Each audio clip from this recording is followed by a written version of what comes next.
विश्व प्रसिद्ध महान अभिनेता श्री शिवराज चौहान उर्फ मामा जी।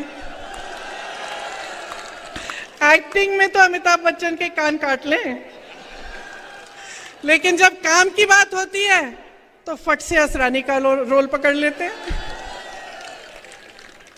और मोदी जी का तो आप पूछिए ही मत। मोदी जी का क्या कहना, देश के पहले ऐसे प्रधानमंत्री हैं जो परमानेंट अपनी ही पीड़ा में परेशान रहते हैं।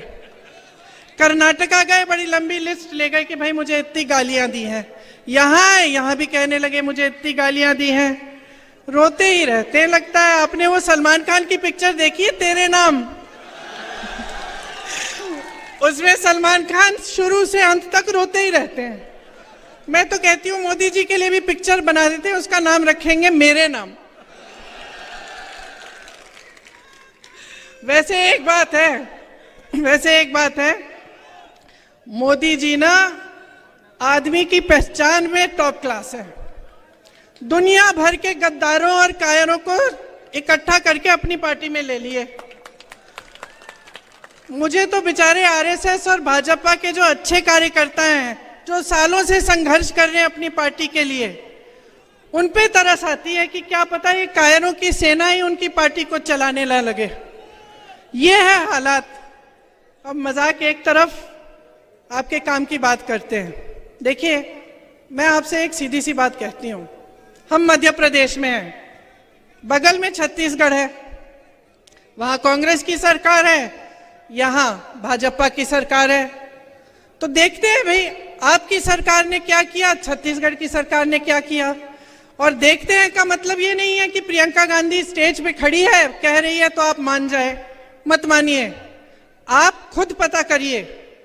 कोई छत्तीसगढ़ में रहता है, राजस्थान में रहता है, कांग्रेस में के किसी अन्य प्रदेश में रहता है, तो आप खुद पता कर लीजिए वहां की परिस्थितियां क्या है।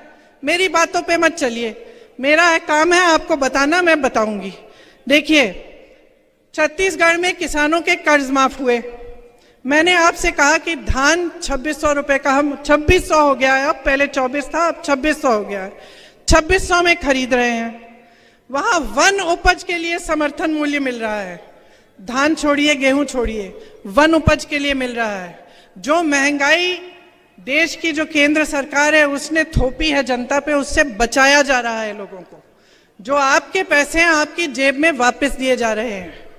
यहां जब भी ये सवाल उठता है भाजपा के प्रदेशों में, उनकी सरकारों में, तो जवाब यही आता है कि पैसे नहीं है। आप ओपीएस को देखिए, कांग्रेस के हर प्रदेश में आज ओपीएस लागू है। हमने ओपीएस लागू किया, वहां उन्होंने पैसे रोक रखे हैं छत्तीसगढ़ में, कि जब हम लागू कर भी रहे हैं तो वो कह रहे हैं हम नहीं देंगे। क्यों? जब ये सबको, बड़े बड़े उद्योगपतियों के कर्ज माफ कर सकते हैं, बड़े बड़े उद्योगपतियों को जो आपकी संपत्ति है वो सौंप सकते हैं, तो आपके लिए, आपके जेब में, चाहे आपका पेंशन हो, चाहे आपके कर्ज माफ करने की बात हो, चाहे महिलाओं के लिए कुछ राहत हो, इसकी बात क्यों नहीं कर सकते? ये क्यों नहीं कर सकते हैं? अब आप बताओ, आपके इलाके में पता नहीं आवारा पशु का है समस्या, खेतों में है कि नहीं है? है। चलो, यूपी में बहुत है, और पूरे मध्य प्रदेश में जहां जहां मैं गई हूं वहां बहुत समस्या है। तो अब हम देखते हैं कि भाई आपकी सरकार ने क्या किया। कुछ नहीं किया इसको सुलझाने के लिए। और जो छत्तीसगढ़ की सरकार है कांग्रेस की, उन्होंने देखा कि देखो ये बड़ी समस्या है, इससे किसान जूझ रहा है। रात को आवारा पशु आता है, खेत खा जाता है, तो महिलाएं दिन भर खेती के पहरेदारी करती हैं, और रात को किसान जाता है, वो बेचारा बैठा रहता है पूरी रात। तो हमने सोचा कि किस तरह से इस समस्या को सुलझाया जाए। तो क्या किया उन्होंने, हजारों गौठान बना दिए। और उन गौठानों, ये ऐसे गौठान नहीं है जैसे इधर उधर दिखते हैं कि गौ माता को वहां छोड़ दिया, पानी नहीं है, चारा नहीं है, छत नहीं है और वहां पड़ी रहती है। ऐसे गौठान नहीं। उन्होंने सोचा कि ऐसे गौठान बनाएंगे जिससे जो गांव की अर्थव्यवस्था है वो मजबूत हो जाएगी। तो क्या किया, वहां जो स्वयं सेवा समूह है महिलाओं के, वो बनवाए, महिलाओं को रोजगार दिया। ये कह दिया कि अगर आप गोबर बेचेंगे, हम गोबर आपसे खरीदेंगे। सरकार जनता से कहा कि हम गोबर खरीदेंगे। तो क्या हुआ, लोगों ने आवारा पशु रखने शुरू किए क्योंकि उससे कमाई शुरू हो गई। तो आवारा पशु रखना शुरू किया, उसकी गोबर सरकार ने खरीदी, उसमें से गोबर गैस बनाया, अन्य ऐसी चीजें बनाई और गौठान में खूब रोजगार दिलवाए, खासतौर से महिलाओं को। तो वहां मैं ऐसी महिलाओं से मिली हूं जो उन गौठानों में काम करके अपने स्वयं सेवा समूह द्वारा 1 लाख से 6 लाख रुपए कमा रही हैं महिलाएं।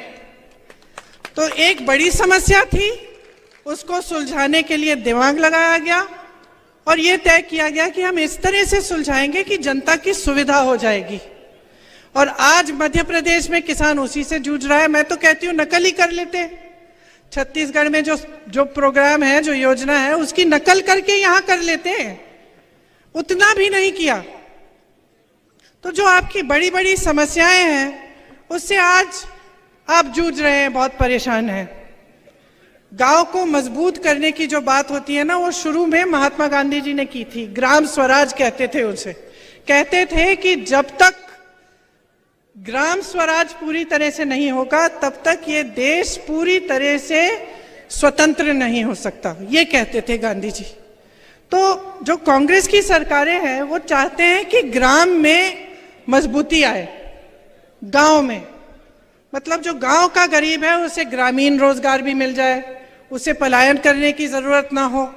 तो इसीलिए मनरेगा जैसी स्कीम कांग्रेस पार्टी लाई थी। आप जानते हैं कि मनरेगा की स्कीम से आपको ग्रामीण रोजगार मिलते थे। खेती किसानी पर और जोर डाला ताकि आपको समर्थन मिले, सरकार मदद करे, आपकी सहायता करे ताकि आप कमा पाएं अपनी खेती से। आज छत्तीसगढ़ में ये स्थिति है कि जो पलायन करके चले गए थे, जिनको रोजगार नहीं मिल रहा था भाजपा के शासन में, और वो चले गए शहरों में कि भाई रोजगार वहां अच्छा मिल जाएगा, वो वापस आ रहे हैं। किसानी में जो रोजगार है वो बढ़ रहे हैं छत्तीसगढ़ में। और ये सिर्फ छत्तीसगढ़ की स्थिति नहीं है, ये राजस्थान, हिमाचल प्रदेश, कर्नाटका, जहां जहां हमारी सरकारें हैं वहां हमारी पूरी कोशिश ये है कि पंचायत मजबूत हो, गांव मजबूत हो, ग्रामीण रोजगार मिले, आपके लिए सुविधा हो। बेरोजगारी जो है बहुत बढ़ गई है पूरे देश में। 45 सालों में सबसे ज्यादा बेरोजगारी आज है देश में, भाजपा के राज में। जी आके दे दीजिए, आ जाइए।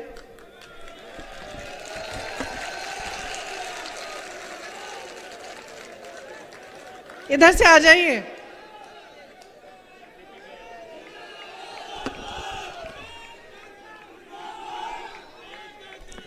अब आपकी यहां मध्य प्रदेश की क्या स्थिति है? जैसे मैंने कहा, तमाम सरकारी पद खाली हैं, परीक्षाओं में घोटाले पे घोटाला हो रहा है। 3.5 साल में 21 रोजगार दिए हैं आपको, और रोजगार आखिर ये देंगे कहां से? जो बड़ी बड़ी कंपनियां थी, सारे अपने दोस्तों को इन्होंने पकड़ा दी हैं।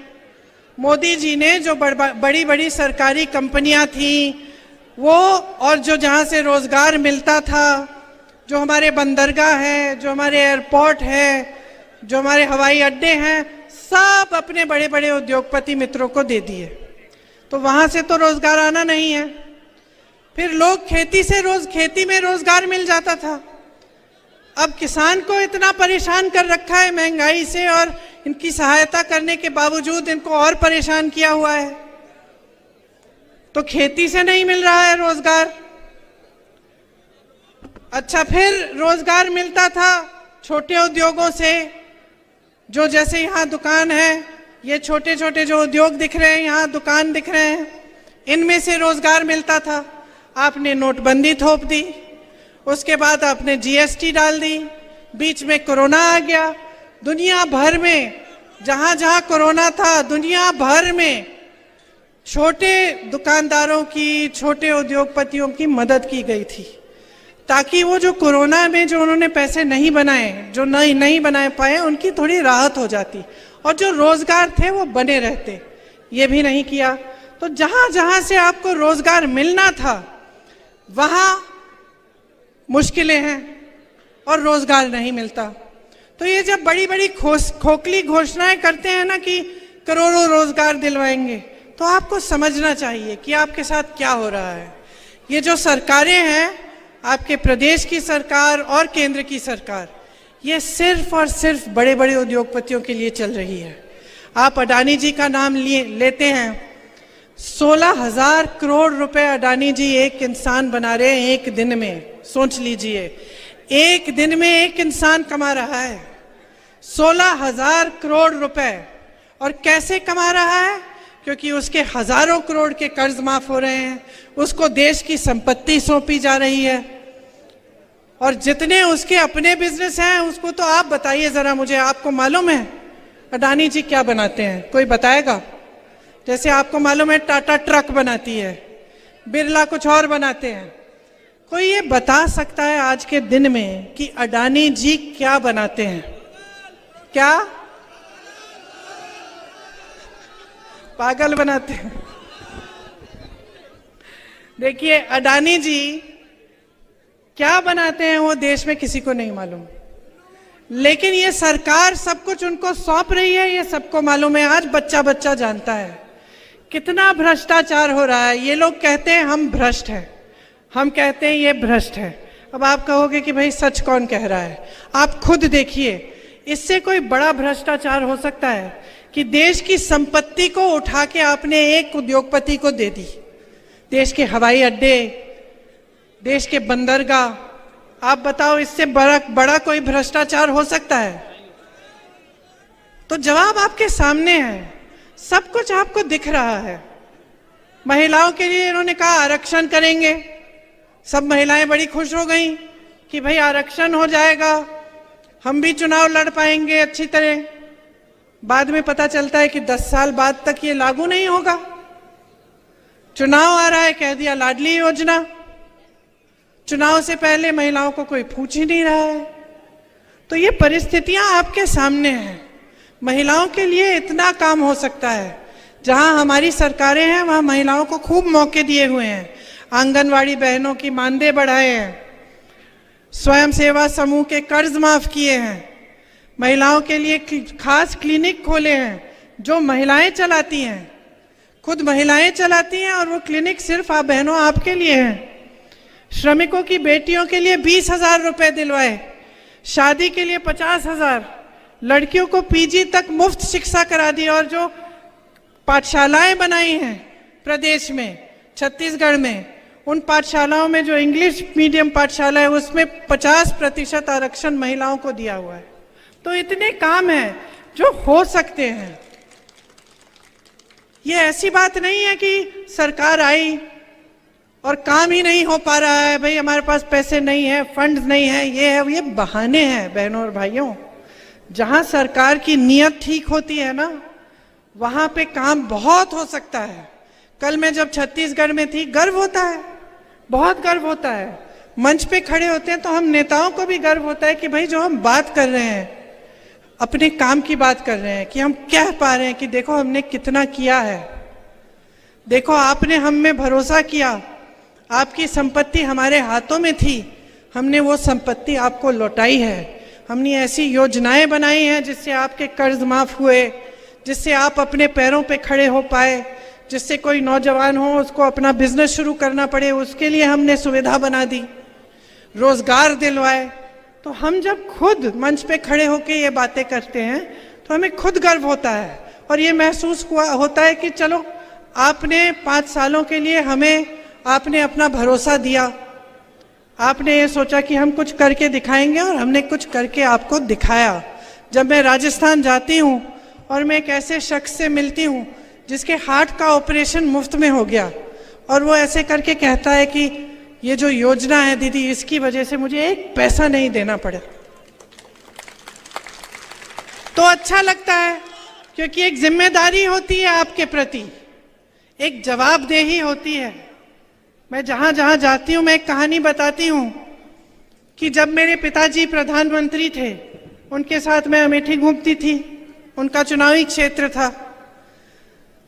अमेठी के जो गांव के लोग थे वो बेझिझक उनको डांटते थे, और वो इतना भी कह देते कि राजीव भैया प्यार देंगे हम आपको, लेकिन हमारी सड़क ठीक नहीं की ना आपने 6 महीनों में तो वोट नहीं मिलने वाला। कहते थे, मुंह पे कहते थे। और वो प्रधानमंत्री थे, नाराज नहीं होते थे, डांटते नहीं थे, ये नहीं कहते थे कि देखो मैं कौन हूं, ऐसे मत बात करो मेरे से।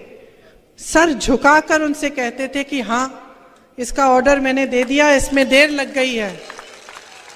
ये इस देश की परंपरा है। बहनों और भाइयों, जब हमने आजादी की लड़ाई लड़ी ना, आपके पूर्वजों ने भी लड़ी, हमारे पूर्वजों ने लड़ी। जब ये लड़ाई लड़ी तो इसलिए नहीं लड़ी कि आज भी आप आजाद न हो। इस आजादी का मतलब क्या था? इस आजादी का मतलब था कि जो शक्ति है, देश की जितनी भी शक्ति है, देश की जो संपत्ति है, वो आपके हाथों में हो। ये इसी को आजादी कहते थे। वरना अंग्रेजों में और यहाँ के शासकों, अब नए शासकों में क्या फर्क है? अगर आपके हाथों में ये शक्ति नहीं होती वोट की कि आप हर 5 साल बदल सकते थे सरकार, और अगर कोई जवाबदेही नहीं होती आपके प्रति कि नेता थोड़ा घबराए, यहाँ जब आपके सामने आए तो थोड़ा बहुत घबराए कि भाई मैंने इनका काम नहीं किया, इस बार मैं नहीं चुना जाऊंगा। ये शक्ति आपको लोकतंत्र के जरिए, आपके संविधान के जरिए आपको दी। और कई महापुरुषों ने इसके लिए अपनी जान दी। कई लोगों ने अपना खून इस धरती की मिट्टी में मिला दिया ताकि आप आजाद हो, ताकि आप अपने नेताओं से जवाबदेही मांगे, ताकि आपको सरकार अच्छी नहीं लग रही है, आपको लग रहा है कि गलत हो रहा है आपके साथ, आप उसको बदल पाए। तो अब मेरी शिकायत है आपसे, क्या कर रहे हैं आप? अपनी परिस्थिति देखी। मैंने सुना है यहां पे आप ही के क्षेत्र में तमाम निर्दोष लोगों पर फर्जी केस लगा के जेल में डाल देते हैं, है? देखिए, मैंने पहले ही कहा, मजाक में कहा, लेकिन मैंने कहा कि गृह मंत्री हैं, यहाँ के जो प्रतिनिधि हैं गृह मंत्री हैं, इनका काम क्या है? इनका काम है कानून को लागू कराना, मतलब जनता को सुरक्षित रखना। और किसकी सुरक्षा कर रहे हैं? यहाँ के गुंडे, यहाँ के माफिया, इनको किसका संरक्षण मिलता है? जब आप परेशान होते हैं, आपकी कोई समस्या उठती है, तो आप जा पाते हैं इनके पास? अपना काम करा पाते हैं? आते हैं आपके घरों में? ये कभी पूछने आते हैं कि आपका जीवन कैसा चल रहा है? तो भाई आपने चुना क्यों? वोट मांगने आते हैं, ठीक है, वो तो वोट मांगने आते हैं, तो आप क्या अंधे हो गए कि आप अंधाधुंध वोट दे रहे हैं? नहीं ना। अरे जागरूक बनो, जागरूक बनो बहनों और भाइयों। आपका देश है, आपका प्रदेश है, ये आपका इलाका है। गुंडों के हाथों में सौंपना चाहते हैं आप इसे? अपने बच्चों के लिए रोजगार चाहते कि नहीं? स्वास्थ्य सुविधाएं चाहते कि नहीं? शिक्षा की सुविधाएं चाहते कि नहीं? तो जागो, जागो। देखो, आज देश में ना एक अजीब सा सिलसिला बन गया है। ये पावन धरती है, इसीलिए मैं ये बात यहां खास तौर से कह रही हूं। धर्म के नाम पर जो आपका वोट लेने आता है, उसके मन में एक बात बहुत अच्छी तरह से बैठ गई है। आप ये बात सुन लो भाइयों और बहनों, ये बात बैठ गई है कि मैं कुछ भी कर लूंगा, मैं चाहे एक काम नहीं करूं जनता के लिए, मैं चाहे एक सड़क ठीक नहीं करूं, एक टूटी में भी पानी न आए, समस्या उठी किसानों की, मैंने आंख मूंद के दूसरी तरफ मैंने देख लिया, मैं सब कुछ कर सकता हूं, बशर्ते चुनाव के समय मैं मंच पे खड़ा होकर धर्म की बात करूं। लोगों के जज्बात उभर जाएंगे, लोग धर्म की बात मानते हैं और धड़ाधड़ मुझे धर्म के नाम पर वोट मिल जाएंगे। ये बात सही है कि नहीं है? जो नेता ये समझ गया है कि मुझे काम करने की जरूरत नहीं है, मैं धर्म या जाति की बात करूंगा और उस आधार पे मुझे वोट मिल जाएंगे, वो नेता काम बंद करना शुरू करेगा। वो करेगा ही नहीं। कल को आप ये जो नेता यहाँ पे हम लोग बैठे हैं सब, कल हमें आप छूट दे दो, हमें आप कह दो कि भाई काम करने की जरूरत नहीं है, आप हमारी जज्बात की बातें करो, आपको वोट मिल जाएगा, तो हम भी बैठ जाएंगे। क्यों नहीं? ये तो इंसान की फितरत होती है। जब जवाबदेही नहीं है, जिम्मेदारी नहीं है, तो इंसान बैठ जाता है। घर में ऐसा होता है, आप अपने बेटे को कोई जिम्मेदारी ना दो, उसको खिलाते रहो, पिलाते रहो, घर में बैठा रहता है। क्या करेगा? बाहर जाके नौकरी ढूंढेगा? नहीं ढूंढेगा। जब बेटा गलत करता है, काम नहीं करता, या मान लो कहीं किसी के घर में चले गया, कुछ उठा के ले आया, तो माँ उसको डांटती है, उसको थप्पड़ मारती है, कहती है कि क्या चोरी करके लाया, जा वापस दे, कहती है कि नहीं? तो तुम बच्चों को डांटते हो, बच्चों को सुधारने की कोशिश करते हो, नेताओं को क्यों नहीं सुधार रहे?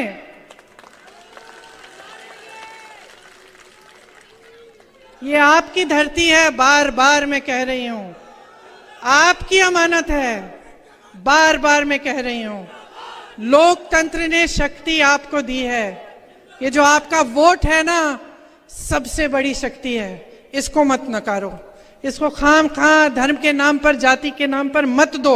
इसको एक ही आप एकदम अपना ध्यान जो है ना केंद्रित कर लो अपने विकास पे, अपने भविष्य पे, अपने बच्चों के भविष्य पे। आपको याद है महाभारत में जब अर्जुन ने यूं अपना बाण पकड़ा, एकदम अपना ध्यान केंद्रित कर दिया मछली की आंख पे, उसी तरह अपना ध्यान केंद्रित करो, नहीं तो छूट जाएंगे 5 साल और। जो बर्बादी आप देख रहे हो, जो ये घोटालों वाली सरकार है, एक के बाद एक भ्रष्टाचार की सरकार है, समझ लो इसका नुकसान कोई नेता नहीं भर रहा है, कोई नेता नहीं भर रहा है। इसका नुकसान आप भर रहे हो, आपके बच्चे भर रहे हैं, आप भुगत रहे हो। भ्रष्टाचार से मालूम है सबसे ज्यादा नुकसान किसको होता है? युवाओं को, सबसे ज्यादा। ये पैसा आता कहाँ है? जब हम सुनते हैं कि फलाना घोटाला हो गया, 2000 करोड़ रुपए का घोटाला, 3000 करोड़ रुपए का घोटाला, व्यापम घोटाला, किसी और का घोटाला, तो ये जो 2000-3000 करोड़, हम किसकी बात कर रहे हैं? किसके पैसे हैं ये? एक दूसरे से तो नहीं ले रहे हैं ये नेता, नहीं ना, किसी दूसरी राजनीतिक पार्टी से भी नहीं ले रहे हैं। किससे ले रहे हैं? आपसे ले रहे हैं। लोकतंत्र में ना सरकार की कोई संपत्ति नहीं होती है, जनता की होती है। जितनी भी संपत्ति है आपकी है, तो आपको जागरूक बनना पड़ेगा। और जब मैं कहती हूं ध्यान केंद्रित करो, तो सोचो भाई सरकार हमें क्या दे रही है? क्या महिलाओं को हर महीने कुछ मिल रहा है? क्या रोजगार मिल रहा है? रोजगार से हमारी कमाई हो रही है? किसानों को राहत मिल रही है? ये बड़े बड़े लंबे चौड़े बिजली के बिल जो आते हैं, इसमें राहत मिल रही है? पूछो, क्योंकि ये सब आपका अधिकार है, कोई आप पर एहसान नहीं करता।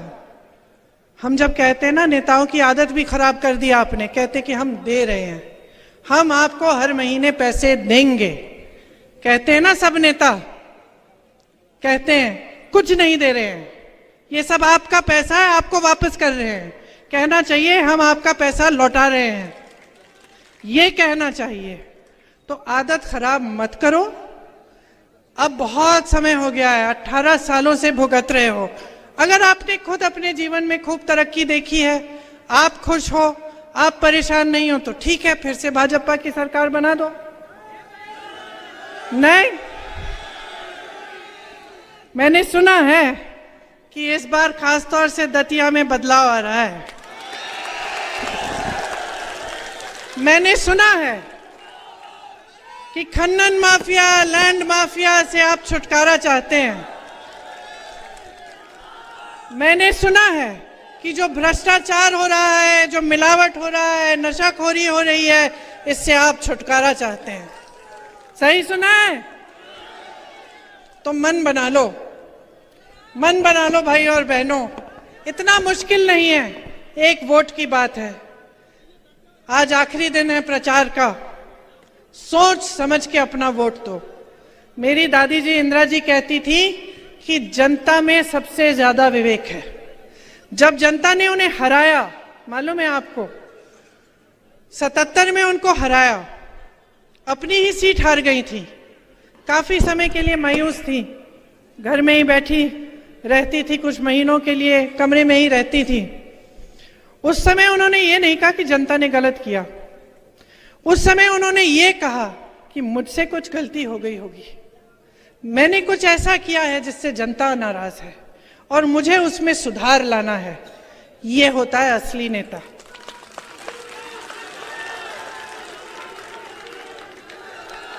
तो इंदिरा जी कहती थी कि जनता में सबसे ज्यादा विवेक है। उनके दिल में आपके लिए श्रद्धा थी, वही श्रद्धा हम सबके दिलों में है।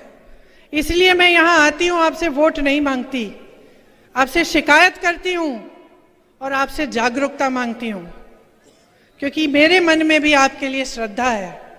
मैं जानती हूं कि ये लोकतंत्र है, आप ही सर्वोपरि हैं, नेता को बनाने वाले आप हैं, लेकिन ये बात आपको समझनी पड़ेगी। जब मैं कहती हूं ध्यान से सोच समझकर अपना वोट डालो, तो मैं यही कह रही हूं कि समझ जाओ कि आपके इर्द गिर्द क्या हो रहा है, क्या आपका इस्तेमाल किया जा रहा है, आपके जज्बातों के नाम पर, धर्म के नाम पर आपसे वोट मांगा जा रहा है, लेकिन काम के नाम पर कोई नहीं मांग रहा। आप एक ऐसी नई परिस्थिति बना लो ना कि जो भी आपके मंच पे आए, या तो आपके विकास का काम की बात करे या फिर आप सुने ही नहीं। नई परिस्थिति बनाओ।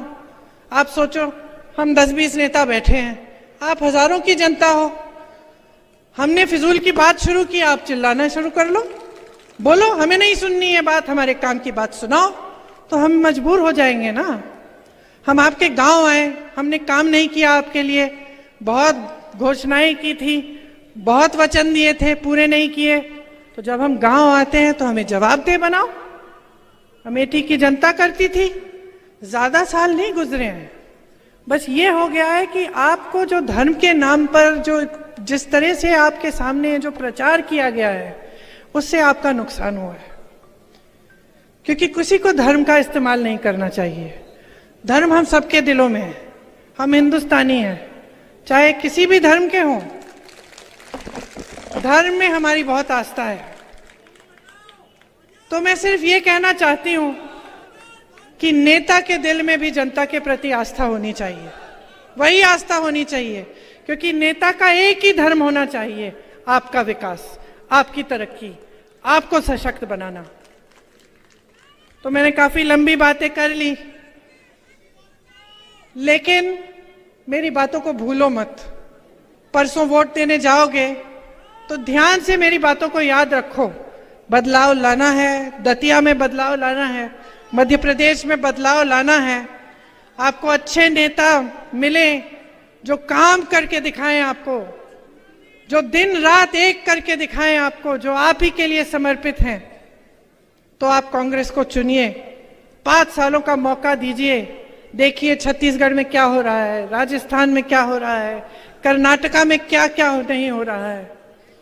आप इन सब प्रदेशों में देखिए, और जो आपका अनुभव रहा है 18 साल का भाजपा की सरकार का, उसका आप इस्तेमाल करिए, उसके बारे में सोचिए, और उस आधार पर जब आप वोट डालेंगे सोच समझकर, अपने विवेक का इस्तेमाल करके, तो मैं दावे के साथ कह सकती हूं कि बदलाव आएगा।